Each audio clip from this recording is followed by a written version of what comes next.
안녕하세요, 백다마TV입니다. 오늘은 재무상담 사례를 공유해 볼까 합니다. 재무상담 사례를 통해서 이런 케이스에는 이러한 솔루션이 좋을 수도 있겠구나 라는 정보를 드릴 수 있을 것 같아서 한번 컨텐츠를 만들어 봤습니다.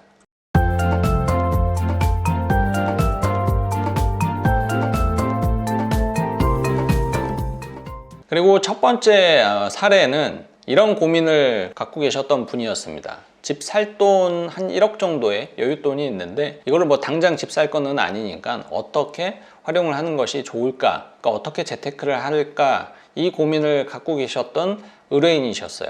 요즘 이런 고민하는 분들이 점점 늘어나고 있죠. 작년, 재작년에 주택 구매 타이밍을 놓치셨던 분들, 그런 분들이 지금 주택을 사기에는 금리 인상 이슈와 좀 뉴스를 보면은 뭔가 주택 가격이 좀 떨어지는 것 같으니까 불안하기도 하고, 그래서 지금 사기에는 조금 불안하니까 앞으로 한 1, 2년 정도 좀 지켜보고 싶은데 그 기간 중에 이 목돈을 그냥 썩히기에는 또 너무 아깝고, 이걸 또 주식에 굴려보자니 요즘 주식시장이 그렇게 또 호락호락하지 않죠.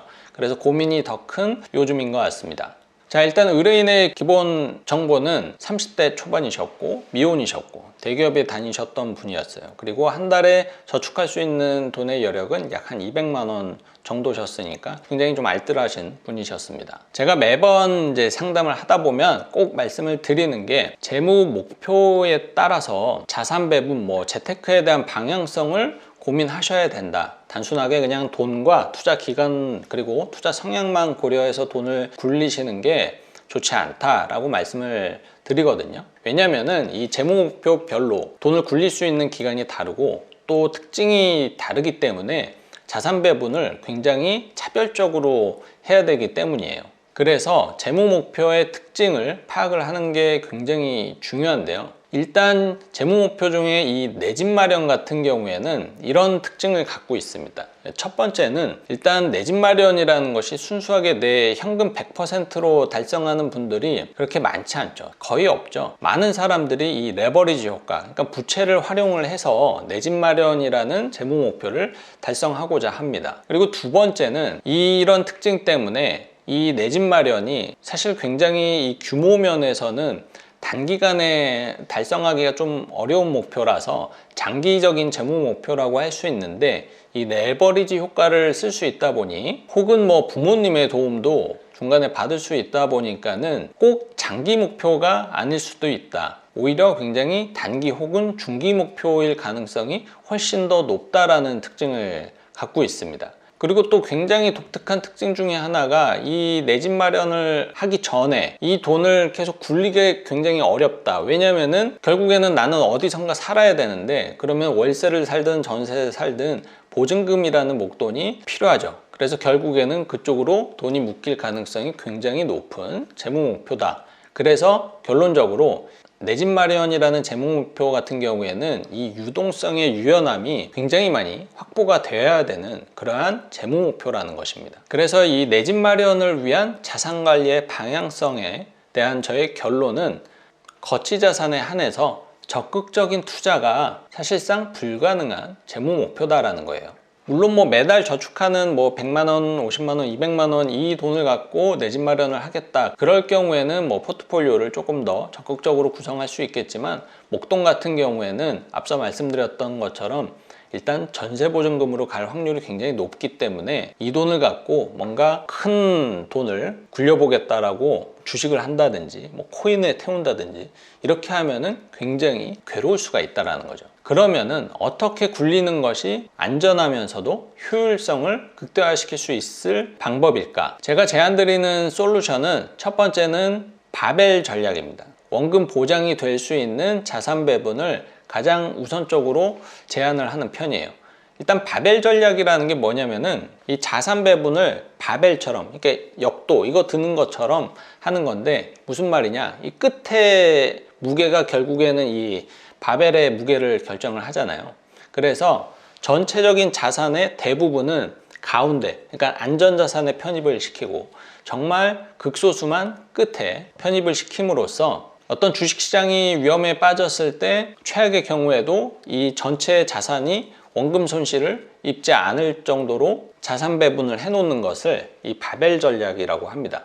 그래서 실제로 이런 구성으로 하게 되면은 원금 손실 가능성이 사실상 제로에 가까워지죠. 예를 들어서 이렇게 안전자산에 대한 비중을 95% 넣어놓고 양 끝에 2.5%씩 합산으로 5%에 대한 부분은 투자자산으로 해놓습니다. 그럼 1년 뒤에 이 안전자산인 이 95%가 3% 정도의 이자만 적용을 받더라도 뭐 그냥 대략적으로 한 98% 정도까지 올라올 것이고, 그리고 투자자산이 이 5%가 최악의 경우에 반토막이 난다 하더라도 합치게 되면은 결국에는 나는 한 원금 정도는 지킬 수가 있다라는 거죠.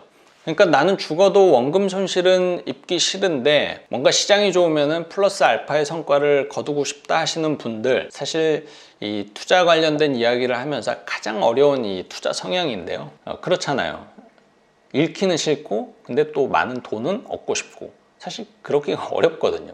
근데 이제 그런 분들에게 어쨌든 이 바벨 전략은 좋은 대안이 될 수 있습니다. 이렇게 정말 최악의 경우에는 원금도 지킬 수가 있고, 이 투자 자산 5%가 극단적으로 10배 상승한다라고 하면 전체 자산의 수익률은 50% 정도 달성을 할 수 있는 거니까 최악의 경우에도 그렇게 타격이 없고 최상의 시나리오에는 또 나름 만족스러운 수익률을 얻을 수 있는 가장 합리적인 자산 배분이라고 할 수가 있는 거죠. 물론 현실적으로 이 바벨 전략이라는 자산 배분을 통해서 누적 수익률 50%를 달성을 하는 것은 굉장히 어렵습니다. 두 번째 솔루션은 결국에는 바벨 전략인데 끝에 무게를 살짝 더 늘리는 거죠. 그래서 이거는 투자 성향이 조금 더 공격적이어서 나는 그래도 위험에 조금 노출이 되는 게 용납이 된다 하시는 분들에게 제안을 드립니다. 그리고 그 안에서 선택될 수 있는 이 투자 자산이 조금 더 플러스 알파가 돼요. 예를 들어서 안전자산의 경우에는 기존에는 예금과 채권 정도밖에 대안이 없었다라면은 이렇게 조금 더 위험 성향이 높으신 분들에게는 리츠 같은 경우에도 이 플러스 알파의 성과를 얻을 수 있는 괜찮은 대안이 될 수가 있기 때문에 포트폴리오 안에 이 리츠에 대한 편입 비중을 조금 더 높일 수가 있겠죠. 그리고 이 투자 자산의 비중을 최종적으로 20% 정도 늘린다라면은 극단적으로 시장이 안 좋을 때 전체 자산의 손실률은 5에서 10% 정도로 막을 수가 있고, 시장이 좋아진다라면은 얻을 수 있는 기대 수익률도 원금 보장형 바벨 전략에 비해서는 훨씬 더 많아지게 되겠죠. 물론 이렇게 전체적인 자산 배분을 해놓고 그 안에서 뭐 예를 들어서 ETF 같은 경우에도 중국, 미국, 한국 어떤 비중으로 가져갈지, 원자재는 또 어떻게 가져가고 부동산에 대한 비중을 어떻게 가져가는지에 따라서 최종적인 기대 수익률은 달라질 수밖에 없습니다. 그리고 그러한 비중에 대한 선택도 결국에는 개인의 투자 성향에 따라서 달라지는 것이기 때문에 제가 이 자리에서 명확하게 이렇게 하셔라라고 말씀드리기에는 조금 어려운 부분이 있는 점을 양해해 주시면 감사하겠습니다. 자, 오늘은 이렇게 재무상담 사례와 그리고 제가 내드렸던 이 솔루션에 대한 내용을 공유해 봤습니다. 투자하실 때 굉장히 중요한 게 재무 목표라고 저는 많이 말씀을 드리는데, 그 이유가 이렇게 목적별로 돈을 관리하는 방법을 달리 하셔야 되기 때문입니다. 그리고 목적이 구체적이고 세부적으로 돼야 외부 변수로부터 내 소중한 돈을 지킬 수가 있기 때문인데요. 앞으로도 뭐 다양한 사례 공유를 통해서 다양한 솔루션에 대한 내용을 공유해 보도록 할 테니까 많은 시청 바라겠습니다. 자, 그럼 오늘 영상 여기서 마무리하도록 하고요. 오늘 내용 도움 되셨으면 좋아요와 구독 눌러주세요.